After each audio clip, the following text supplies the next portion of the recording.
Hi there. In this video, I'm going to show you how to delete your Amazon Jobs account. So the first thing you need to do is to go to amazon.jobs.com. Once you go there, scroll down until you find privacy and data.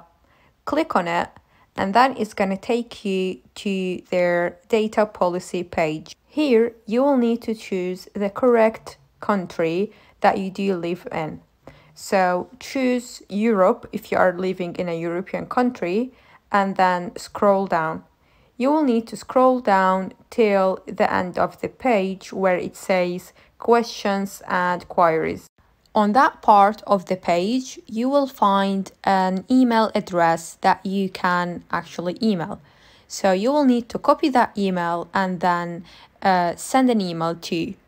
So the only thing you need to do is to actually explain to them that you want to delete your Amazon Jobs account, and also that you want your data to be deleted permanently from their system.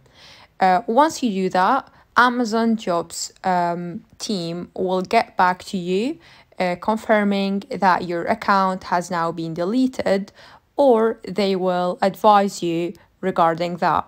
If there's anything you need to do, they will tell you.